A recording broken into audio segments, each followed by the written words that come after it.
All right, now we're going to talk about Chapter 10. And Chapter 10 is interesting, especially to people who have worked in the companies and understand the importance of how people are structured and how communication flows between groups and units and up through management, down from management to the people at lower levels in the company.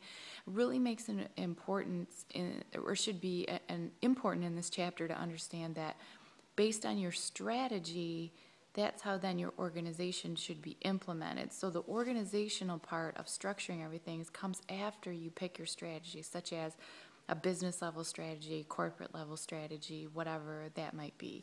So there is a figure on page 358, this exhibit 10.1, that goes from the top. Just pay attention pretty much to the purple boxes in the middle.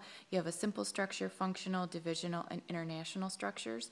So what I want to stress here is when you start out as a company, say we're Northwood Cookie Company, and we only have 2 or 3 employees that start out. We're just trying to make a batch of cookies that taste good and that we can get through our system right and hopefully sell a couple of them at least. I mean, the first day of business, you're not going to do much.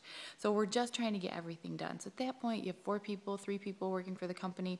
You are everyone's doing everything. Someday somebody's doing marketing. The next day that other person could be doing production, talking to customer supplier relationships. Right, everybody's all over the place. Simple structure. Most companies start out this way, especially small family companies, things like that.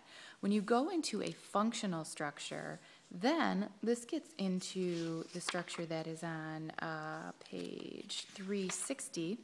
And this is where you have the CEO at the top, but then you have production, engineering, marketing, R&D, HR, accounting.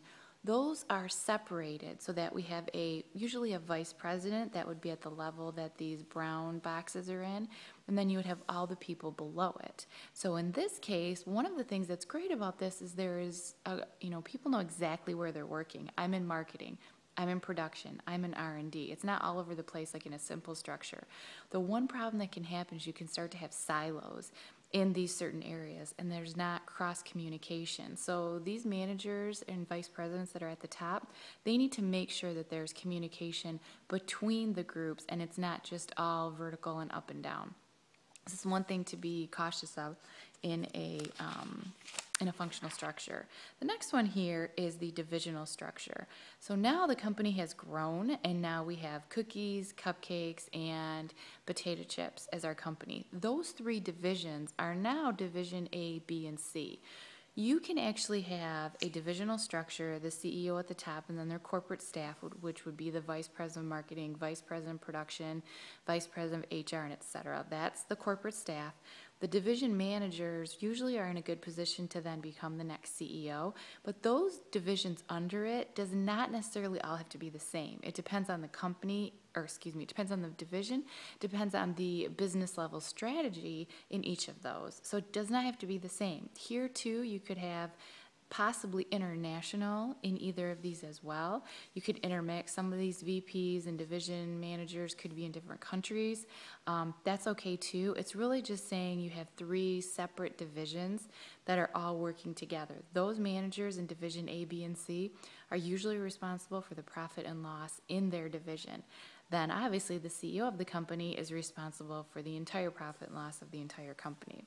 And then we go to the matrix structure, which here the big thing to understand is pick one of the boxes. Say we pick the purple boxes right in the middle. And if you look, in a matrix structure, people are always reporting to 2 people.